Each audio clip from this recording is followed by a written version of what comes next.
Can a tiny Raspberry Pi Zero 2W run a professional digital signage system? In this video, we'll turn this ultra-compact board into a fully functional digital signage player using PiSignage.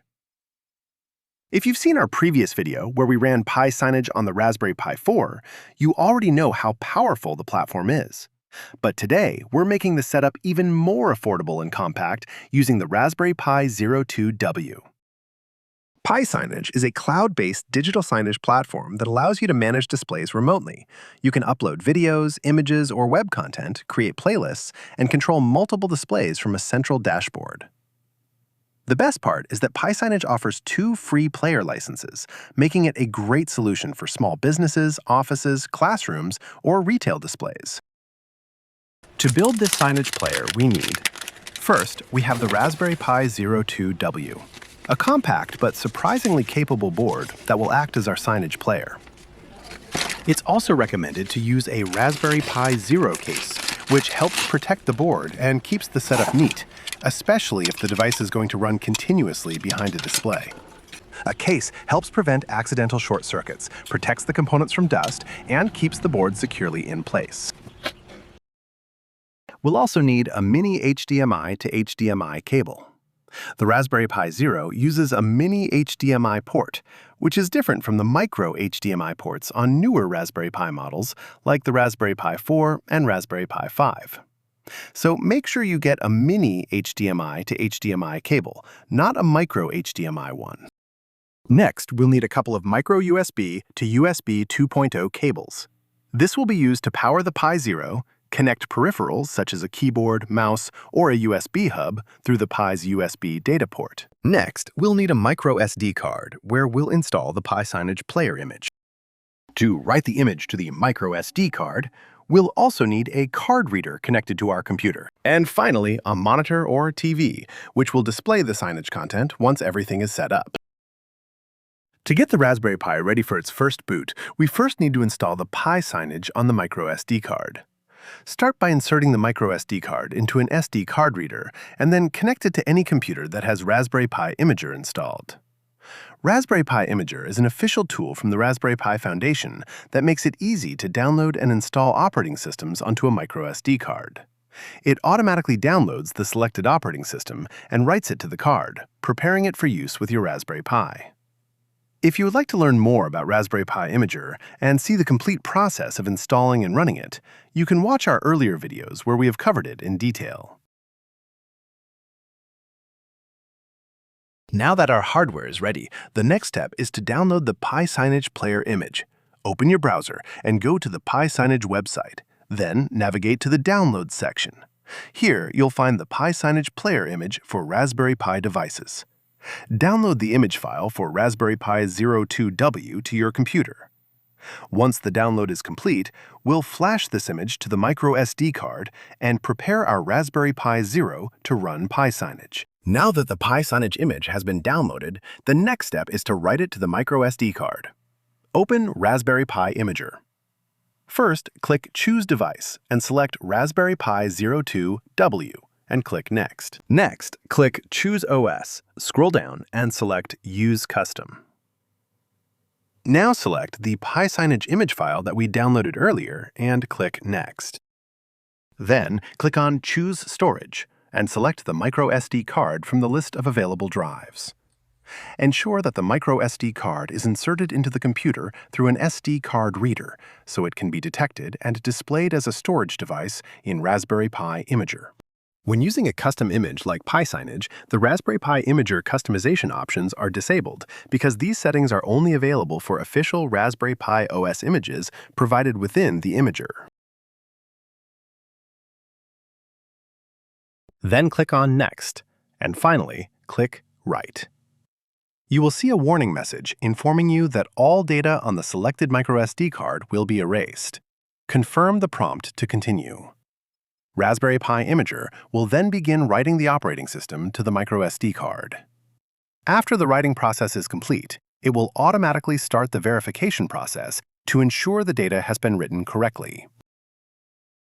Once the process is complete, click Finish. Safely remove the microSD card from the card reader, and it's ready to be inserted into the Raspberry Pi. Now take the prepared microSD card and insert it into the microSD card slot on the Raspberry Pi 02W. Ensure the card is oriented correctly, then gently push it into the slot until it is fully seated. This card contains the operating system that the Raspberry Pi will use to boot and run. Next, connect the mini HDMI to HDMI cable to the Raspberry Pi and attach the other end to your monitor or display. Then, connect the micro USB power cable to the power port on the Raspberry Pi.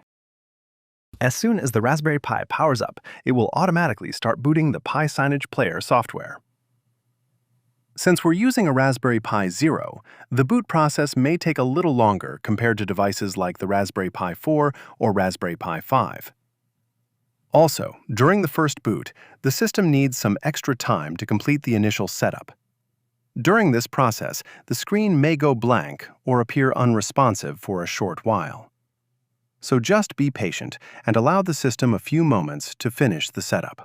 Once the boot process is complete, the PiSignage player screen will appear, showing the player name and player ID, which we'll use in the next step to register the device on the PiSignage dashboard. Now that the PiSignage player has finished booting, we'll connect to it using a web browser.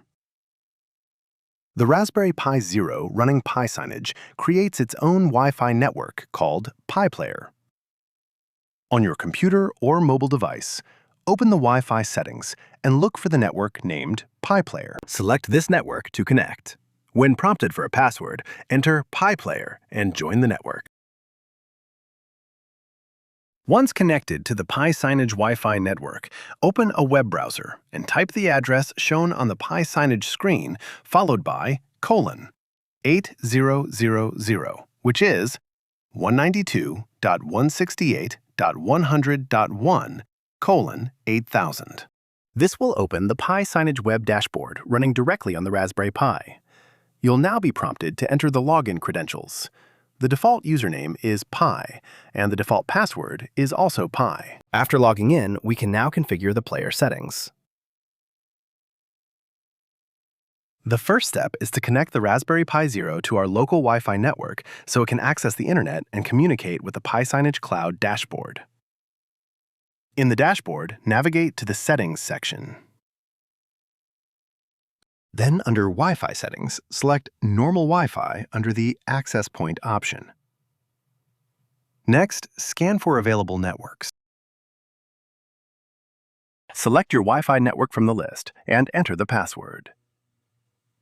Once connected, the player will restart its network connection and join your local network. After the player restarts, take a look at the PiSignage screen.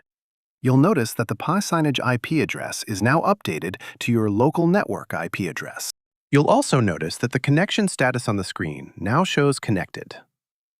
This means your PiSignage player is successfully connected to the internet. Now at this point, there are two ways you can manage your PiSignage player. First, you can control the player locally if you don't need remote access. In that case, you can bind the player to a fixed IP address on your local network using address reservation.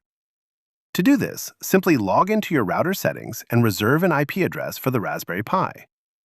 This ensures that the PiSignage IP address does not change every time the device reboots, allowing you to access it locally anytime. If you have multiple PiSignage players running on different Raspberry Pi devices, each player can be accessed individually using its own IP address on the local network. The second option is to access and manage your PiSignage players remotely. For this, you need to create an account on PiSignage.com. As mentioned earlier, PiSignage provides 2 player licenses free with every account. All you need to do is sign up and create your account. Once your account is created, the next step is to link your player to the account. To do this, go to the Players section in the dashboard. Then click the Register a Player option located at the top right of the screen. In the pop-up window, enter the player ID shown on the default PiSignage display screen. Type in the player ID exactly as it appears. You can also update additional details like the group, time zone, player name, and the player location. Once everything is filled in, click Register. Make sure your Raspberry Pi Zero running PiSignage is powered on and connected to the internet during this process. Once the player is registered, you will see it appear in the player list on the dashboard. The yellow status indicates that the player is online, but no playlist is currently assigned or playing. Now, let's add some images that we want to display on our Signage player. In the PiSignage dashboard, go to the Assets section. The Assets folder is where all your media files like images, videos, and other content are stored. Here, click on Upload and select the images you want to use for your Signage display. For this demonstration, I'll upload a few test images. Once the upload is complete, these images will be available for creating playlists and displaying on the Signage player. Once the images are uploaded to the Assets section, the next step is to create a playlist. Go to the Playlists section in the PiSignage dashboard. Here, we will use the default playlist. Open the default playlist and select the images we want to display on the Signage player. Add the uploaded images from the Assets folder to the playlist, and to save the changes, click Deploy. Once the playlist is deployed, you'll notice that the player screen updates automatically. The Signage player will begin downloading the assets to the device. As soon as the images are downloaded, the player will start displaying them on the screen. There are many ways you can customize how content is displayed on the screen. PiSignage provides several layout and display options to organize your content in different ways. The Template Designer allows you to create custom layouts that can be used in playlists and groups. For more details and advanced configuration options, you can visit the documentation at pisignage.com/doc. And with that, your Raspberry Pi Zero is now running as a fully functional PiSignage digital signage player.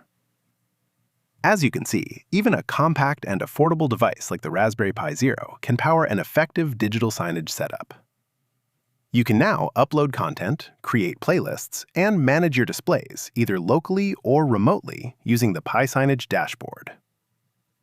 If you found this video helpful, don't forget to like the video and subscribe to GadgetsPod for more practical tech guides. Thanks for watching, and I'll see you in the next one.